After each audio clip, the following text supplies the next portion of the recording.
आमिर खान फिर विवादों में है। अपनी नई फिल्म लाल सिंह चड्ढा की शूटिंग के लिए वो कुछ दिनों से तुर्की में हैं, जहां वो राष्ट्रपति रेचेप तैयब अर्दवान की पत्नी एमीन से मिले, फर्स्ट लेडी एमिन अर्दवान से। ये मुलाकात अब आमिर खान के लिए जी का जंजाल बन गई है। इस मुलाकात के बाद आमिर खान सोशल मीडिया पर ट्रोल हो रहे, देशद्रोही बताए जा रहे। एक बार फिर बीजेपी और विश्व हिंदू परिषद ने उनके खिलाफ मोर्चा खोल दिया है। यही नहीं बल्कि गोदी मीडिया ने भी सहिष्णुता की बहस दोबारा खोल दी है और आमिर खान से उनके पुराने बयान की याद दिलाते हुए उनको सवाल पूछे जा रहे हैं। लेकिन एमिन अर्दवान से मुलाकात में ऐसा क्या था जो आमिर खान को सोशल मीडिया और बीजेपी जैसी राजनीतिक पार्टियों के गुस्से का सामना करना पड़ रहा है? दरअसल इसके पीछे है तुर्की के राष्ट्रपति रेचेप तैयब अर्दवान खुद और उनके एंटी इंडिया कमेंट्स। इस पर मैं तफसील से बात करूंगा और बात करूंगा भारत तुर्की संबंधों की भी। लेकिन मुद्दा फिर भी आमिर खान है और आमिर खान पर सवाल उठाने वाले वही लोग हैं जिन्होंने 5 साल पहले मोदी सरकार बनने के बाद आमिर खान के नए माहौल में अब डर लगने लगा है, उस वाले कमेंट पर उन्हें तब घेरा था। लेकिन यहां तो आमिर खान ने ऐसा कुछ नहीं कहा, तो फिर ये आमिर के खिलाफ जहर क्यों उगला जा रहा है? क्या फिर से आमिर खान के मजहब की आड़ में उन पर फप्तियां ताने कसे जा रहे हैं? नमस्कार, मैं हूं आपका न्यूज़ बाज प्रभात शुक्लू। मेरा आज का सवाल, क्या आमिर खान का एमिन अर्दवान से मिलना देशद्रोह है? अपने जवाब हाँ या ना में जरूर दीजिएगा।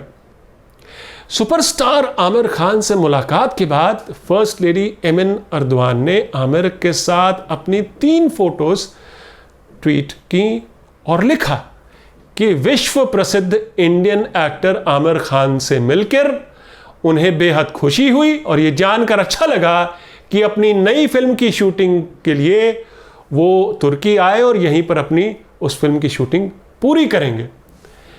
एमिन अर्दवान की तरफ से एक प्रेस रिलीज में यह भी कहा गया कि आमिर खान ने उन्हें फिल्म सेट पर आने की दावत भी दी है।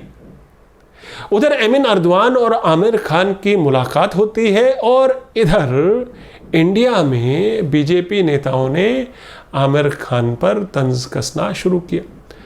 सुब्रमण्यम स्वामी बोले, देखो मैं ना कहता था, तीनों खान मस्खरों में से एक आमिर खान भी है।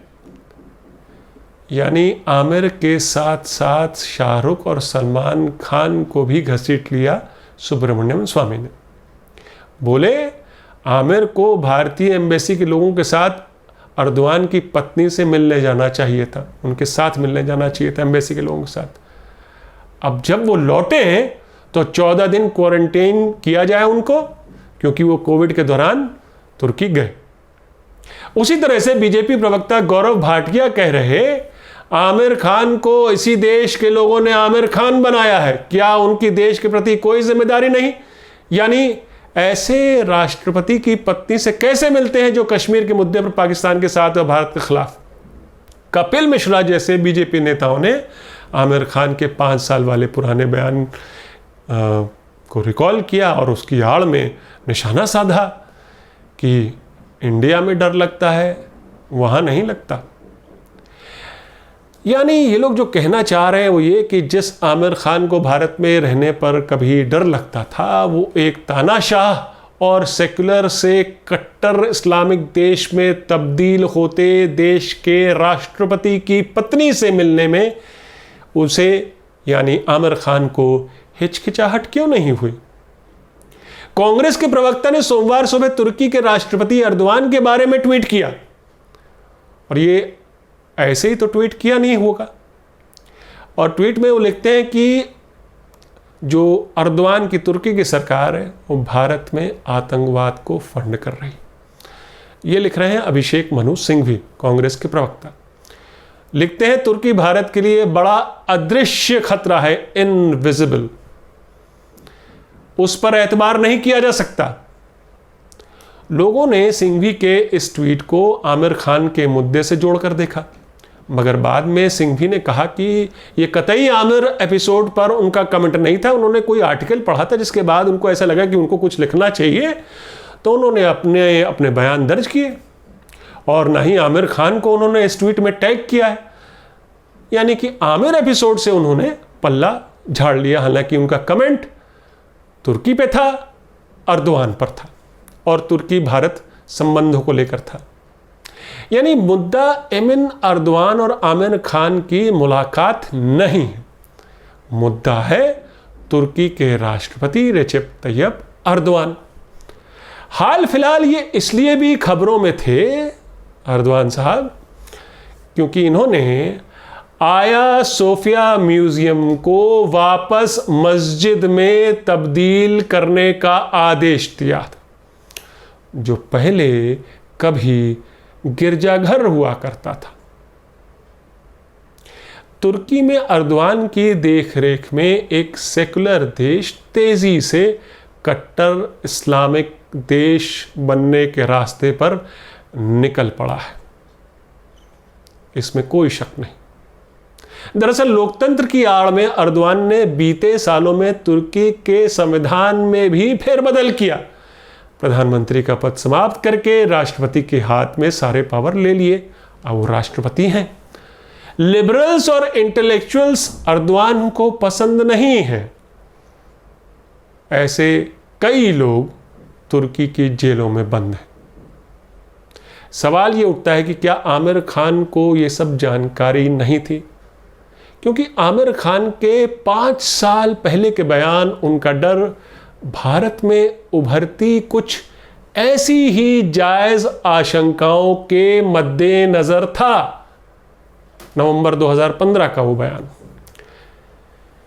लेकिन जानकारी अगर थी भी आमिर खान को इन सब के बारे में, अर्दवान की राजनीति के बारे में, तो क्या फर्स्ट लेडी एमिन अर्दवान के इनविटेशन को ठुकराया जा सकता था? शायद नहीं। क्योंकि यहां पर आपको एक दिलचस्प बात बताना ज़रूरी है, और वो ये कि बीजेपी और सोशल मीडिया पर मौजूद भक्त आमिर को भले ही टारगेट कर रहे हों, मगर भारत सरकार के तुर्की के एम्बेसडर संजय पांडा का ये ट्वीट भी बहुत कुछ कहता है। आप ये ट्वीट देखिए और मैं कुछ बताता हूँ। संजय पांडा फर्स्ट लेडी एमिन अर्दवान द्वारा आमिर खान को अपने घर में स्वागत करते हुए ट्वीट करती हैं, फोटो शेयर करती हैं। तो ये उसी ट्वीट का जवाब दे रहे हैं संजय पांडा और कह रहे हैं कि आमिर खान को वो भारत का कल्चरल एम्बेसडर बता रहे हैं। इसी ट्वीट में संजय पांडा बता रहे हैं कि आमिर खान क्या रिप्रेजेंट करते हैं, भारत का जो बेहतरीन सिनेमा है, मीनिंगफुल सिनेमा है, उसको रिप्रेजेंट करते हैं, उसके बादशाह बता रहे हैं। संजय पांडा तुर्की में भारत के एम्बेसडर एमिन अर्दवान और आमिर खान की इस मुलाकात को लेकर। लेकिन यह भी सही है कि भारत सरकार को अर्दवान की हाल फिलहाल की बयानबाजी से काफ़ी प्रॉब्लम रही है, जिसका विरोध भी भारत ने समय समय पर दर्ज किया है। बीते दिनों राष्ट्रपति रेसेप अर्दवान ने काफ़ी एंटी इंडिया बयान दिए हैं, जिससे दोनों देशों के संबंधों में काफ़ी खटास आई है। आमिर की अर्दवान की पत्नी एमिन से मुलाकात भारत के एक वर्ग में इसी संदर्भ में देखी जा रही है। राष्ट्रपति अर्दवान कश्मीर को लेकर भारत के खिलाफ बोलते रहे हैं और पाकिस्तान का समर्थन करते रहे हैं। उन्होंने तो पाकिस्तान समर्थित कश्मीरी आतंकवाद को प्रथम विश्व युद्ध के दौरान तुर्की के गल्लीपोली इलाके में बाहरी ताकतों के आक्रमण से जोड़ा। कौन थी ये बाहरी ताकतें? फ्रेंच और ब्रिटिश फौजें। 1 साल चले इस युद्ध के बाद अंग्रेजी और फ्रेंच फोर्सेस को वो इलाका, गल्लीपोली का इलाका खाली करना पड़ा, तुर्की का जो कब्जे में जो था। तुर्की की इस जीत को वहां के राष्ट्रवाद के जन्म से भी जोड़ के देखा जाता है, और इसी गल्लीपोली से वो रेसेप तैयब अर्दवान कश्मीर को जोड़ते हैं। और जब वो पाकिस्तान के साथ खड़े होते हैं, इमरान खान के साथ कंधे से कंधा मिलाकर खड़े होते हैं कश्मीर के मुद्दे पर, और भारत के खिलाफ बयानबाजी करते हैं। तो राष्ट्रपति रेचेप तैयब अर्दोआन कश्मीर मुद्दे पर पाकिस्तान के प्रयासों को समर्थन देते हैं। यही नहीं बल्कि भारत सरकार के कश्मीर में धारा 370 हटाए जाने की भी मुखालफत करते हैं। दिल्ली दंगों को लेकर भी अर्दोआन ने भारत के खिलाफ तीखी बयानबाजी की। उन्होंने कहा था कि भारत के हिंदू मुसलमान को मार रहे हैं। जाहिर तौर पर भारत सरकार और तुर्की के बीते दिनों के संबंध अच्छे नहीं कहे जाएंगे, क्योंकि इन सब मुद्दों पर भारत ने समय समय पर तुर्की से अपनी नाराजगी भी दर्ज की है। लेकिन ये बात भी काबिले गौर है कि तुर्की की राजधानी अंकारा में भारत की एम्बेसी है और इस्तांबुल में काउंसलेट जनरल। उसी तरह दिल्ली में तुर्की की एम्बेसी है और मुंबई में काउंसलेट जनरल। लेकिन यहां पर आपको यह बताना जरूरी है कि तुर्की और भारत के बीच व्यापार लगातार बढ़ रहा है और दोनों देशों ने इस साल 2020 का व्यापार का टारगेट $10 बिलियन रखा है और यह टारगेट अगले कुछ सालों में 2023 तक $25 बिलियन तक ले जाने का इरादा है दोनों देशों का। एक तो राजनयिक संबंध, कश्मीर, धारा 370, दिल्ली दंगे, उस पर रेचेप तैयब अर्दोआन की बयानबाजी, और दूसरी तरफ व्यापार में बढ़ती मित्रता संबंध घनिष्ठ होते। भारत की करीब 150 कंपनियों का तुर्की में बिजनेस है, जिसमें टाटा, बिरला, महिंद्रा, रिलायंस जैसी कंपनियां भी शामिल हैं। डिफेंस से लेकर स्पेस टेक्नोलॉजी में दोनों देशों के बीच संबंध है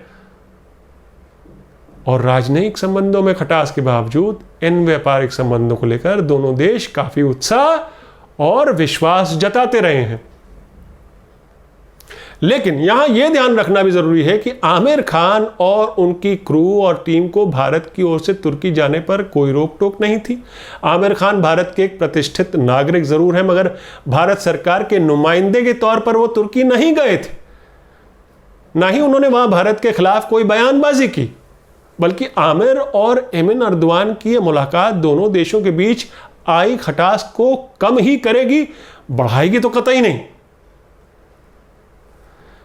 और सच तो यह भी है कि तुर्की भारत का दुश्मन भी नहीं और न ही भारत और तुर्की के बीच कोई डिप्लोमेटिक तनाव